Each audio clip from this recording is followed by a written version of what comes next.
Good afternoon, and what is a cool, bright, and sunny day. It is Thursday, the 14th of November, and I'm in the reading nook with a nice hot cup of tea and a box to continue unboxing.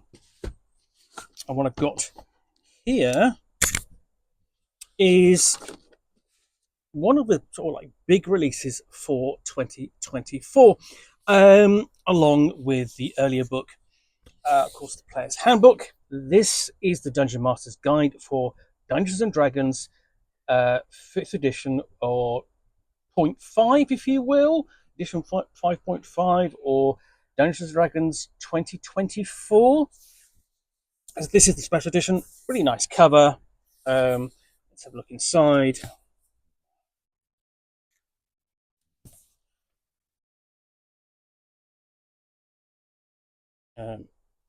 And open up. You've got contents page and credits page. There, as is traditional with the line, you've got depictions of both of the covers, standard and special edition.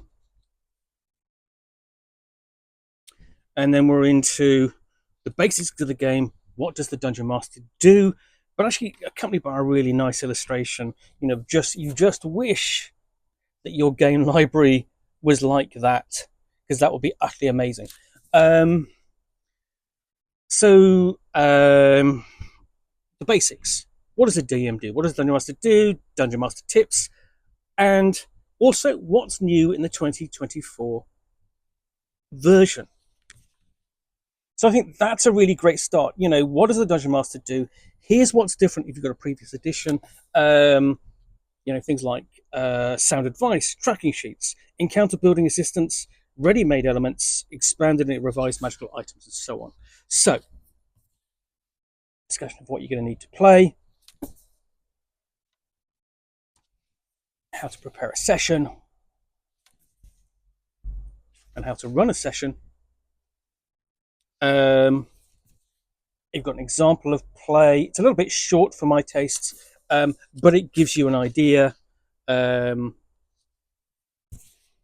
then we've got a discussion of the nature of being a dungeon master, how everyone is different, and discusses things like game expectations, ensuring fun for all. So essentially, reaching an agreement of what people expect from the game they're going to play. The equivalent to Session Zero. Nice to see that acknowledged in Dungeons and Dragons, and have the world's oldest role-playing game come up to date with very modern gaming mores. So yeah, and then it's essentially just going through the various elements, things like storytelling, problem solving, having respect for the dungeon master, group size, running for large groups, what happens when you've got absent players, what to do with new players, the idea of joint dungeon masters, how to handle narration, resolving outcomes. Now, this pretty much is all standard stuff. This is going to be standard advice, but it's good advice. And it is advice that's been developed over sort of like 50 years of play, not just of Dungeons and Dragons, but other role-playing games as well. So then we actually move on to mechanics, so things like handling attack rolls on the dice, handling social interaction, exploration, so on, sort of like the three kind of bedrocks of play. Travel planner sheet,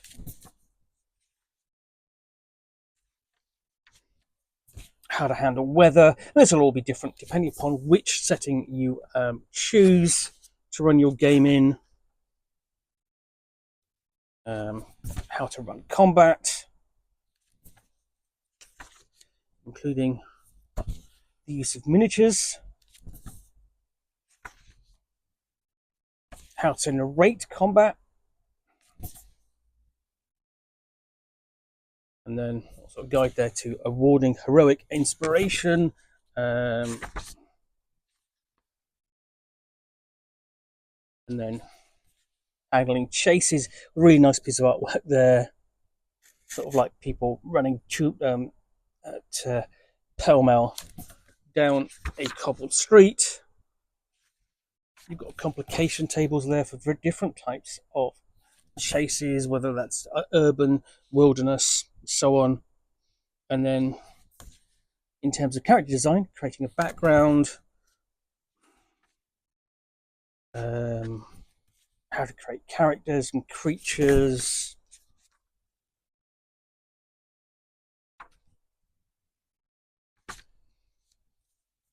So things in discussion, things also creating magical items and curses and magical contagions. You've got some examples thrown in as well. So, for example, you've got the things like cackle fever and sight rot for magical contagions. How to handle death in the game, because it should always be present, and how to handle discussion, particularly of death scenes. And then we move on to things like doors and dungeons. So it's almost like moving through it, in a sense, alphabetically. Fear and mental stress, which is a good addition, especially if you've got settings like Ravenloft, where you do need some kind of mechanic for handling horror and the reaction to it, firearms and explosives. And again, you've definitely got this thing here of moving through the game's various subjects alphabetically. So we're on to, basically really just giving you overviews of different aspects of the game, really a couple of pages. So that was a couple of pages on gods, does the same for hazards. And then marks of prestige, the player characters might gain, letters of recommendation, that sort of thing. Handling mobs.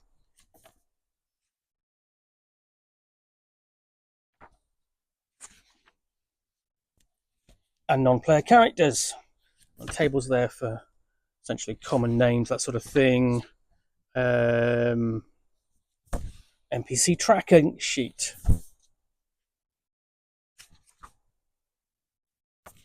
Having NPCs with secrets and NPCs as party members.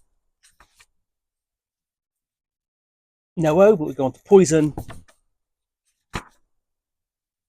and renown and so on. So I'm going to flip further forward. So you've got things sections on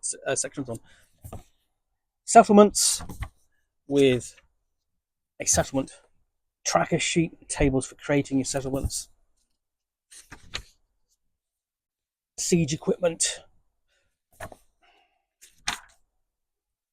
supernatural gifts, traps, and these are very kind of short introductions to these subjects. Before we go on to creating adventures, so suggestions there for adventures per level, situations, and so on. Got table of common map, symbols. Drawing the players, how to get them involved with adventure patrons and hooks. So you've got patron hooks, supernatural hooks,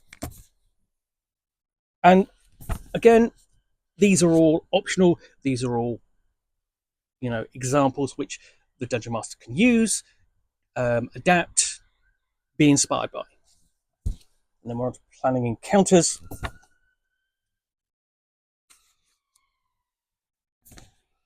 Including combat encounters. You've got tables of things like, initial attitudes towards the player characters by monster personality, monster relationships.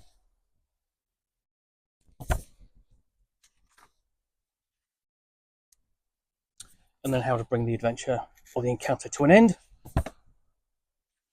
The rewards. And then we've got some example adventures as well. Really just quite detailed, sort of like thumbnail examples before the book scales it up. 2 campaigns with a single sheet for a campaign journal. Just obviously, you're going to possibly need more for that.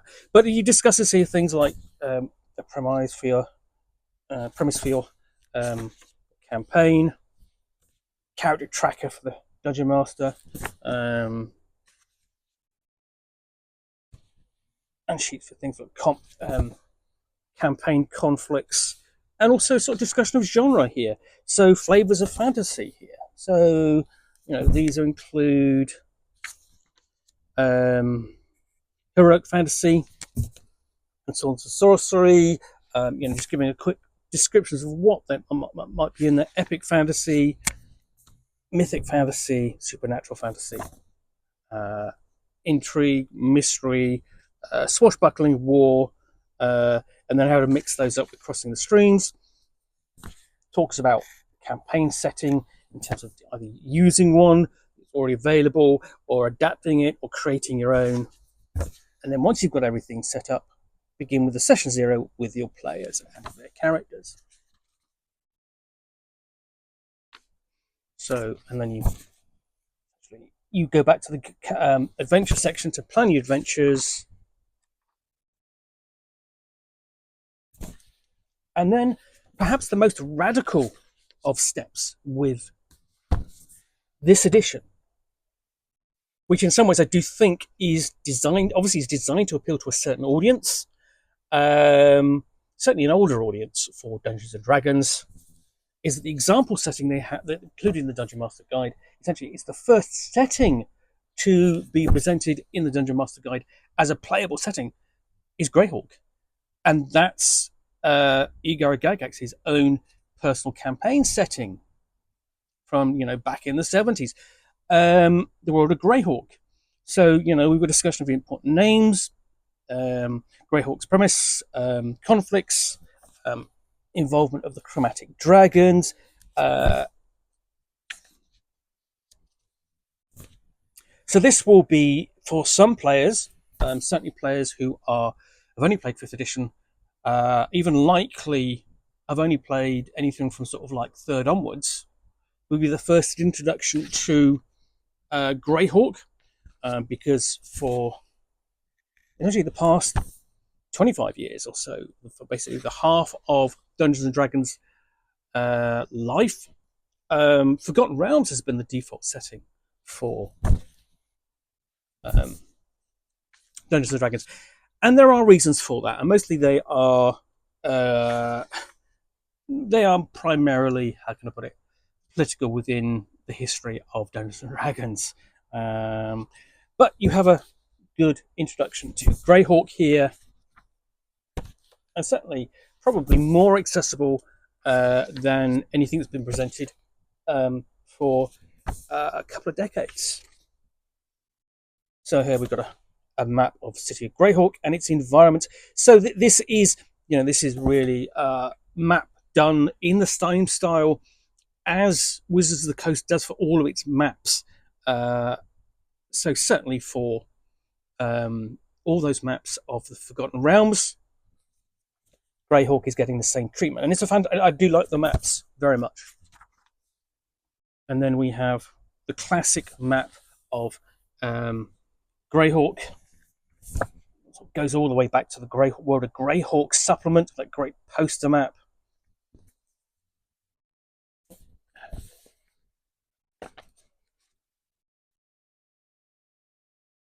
And then you have a general sort of breakdown of the various nations and adventure locations within Greyhawk.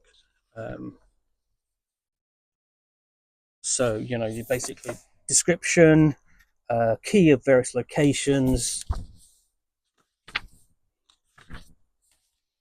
and then we move on to cosmology. So, stepping away from Greyhawk as a world, it's a world within within the cosmology, but then we've got a really nice map of the cosmos with essentially Planescape, Terra Sigil at center discusses concepts of planar travel and planar adventuring, including a discussion there of the Blood War, one of the major events within the Planescape timeline, and certainly one of the major things that was treated sort of like as a sort of like a multi media format event. For example, there was the Blood War card game for collectible card game that TSR produced. And we've got a tour of the multiverse. So various different planes, subplanes, and so on. Much of which will be familiar to Dungeons and Dragons fans. But again, we have a new edition, so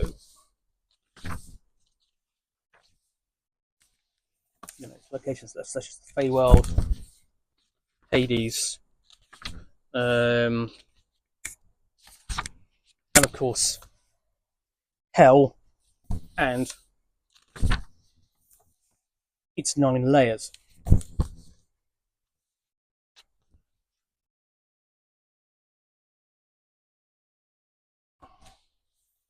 And here we've got a nice read piece of artwork. I think that's come from the Planescape supplement published a couple of years ago or so. And then a discussion of treasure. So, this can be, coins, trade bars, trade goods, gemstones, and it's going to go all the way up to your classic magical artifacts. And you've got a magical item tracker there as well.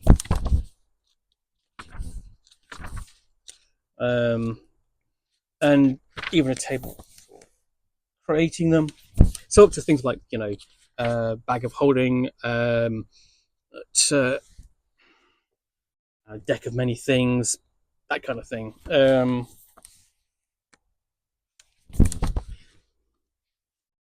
Essentially, the classics of the game,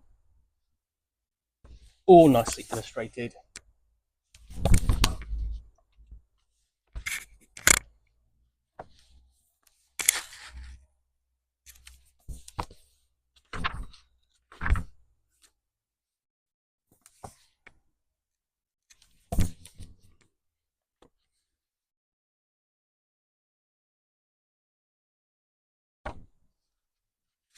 So yeah, even actually got the deck of many things, and again, that's going to be taken from the supplement that Wizard Coast did for the deck of many things, and even because this is Greyhawk, it actually makes sense to have both the hand and eye of Vecna included, because Vecna is obviously a major villain in the Greyhawk setting. And yeah, so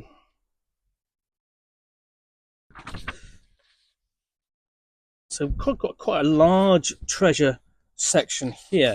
So I mean, just looking at this, just to determine page count. Treasure begins on page 213.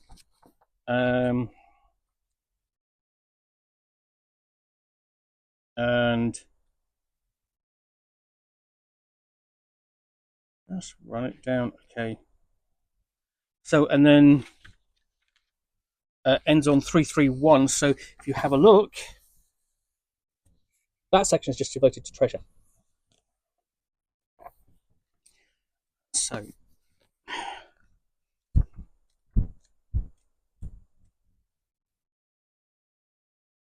then we move on to bastions. Essentially, this is what would be known as strongholds.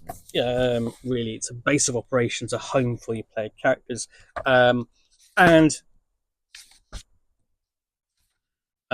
essentially, you can. There are things that you can do there. You can rest, study, and so on, research. So you've got basically bastion turns as sort of like a game mechanic for handling long-term things as well. How to map out your bastion, and then options and then sort of basic and special facilities which you can build in. At have hirelings and so on and give them orders. And then special facility descriptions, things like an arcane study, archive, armory, barracks,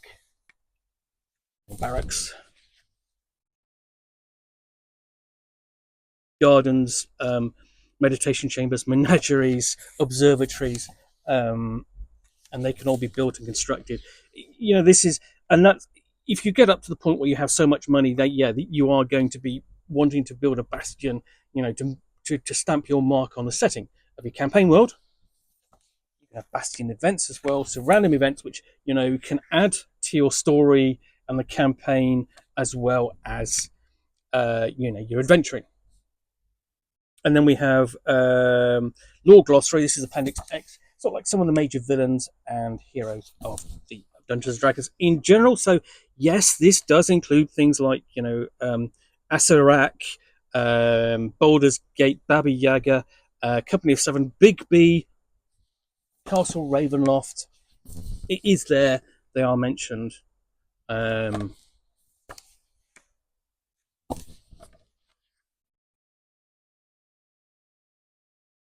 And then Appendix B, maps. Really some lovely maps. A lot of them by Dyson Logos, who is one of my favourite cartographers.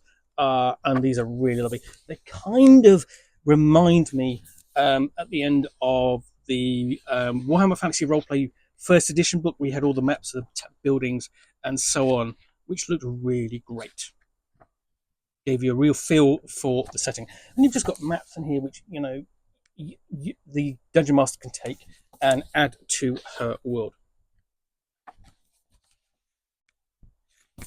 So that, get down to, we've got the index, of course, followed by, last thing in here is that you do get a map of Greyhawk to pull out and use. That's actually sewn in. And that is it. That is the Dungeon Master's Guide for Dungeons and Dragons 2024. Well, I do hope you enjoyed this unboxing in the Nook. If you did, then please do click on the like button down below. And of course, if you've got any comments or feedback, I do appreciate you taking the time to post those. And lastly, if you want to be alerted to get more unboxings in the Nook, where you'll see me out here with a box containing a book or game or role-playing supplement, which I will unbox and chat about to the best extent of my knowledge for roughly 10 minutes or so, all of course accompanied by a nice hot cup of tea, then please do click on the subscribe button down below. Thanks again for watching another unboxing in the Nook. I will be back again soon with another one. Bye for now.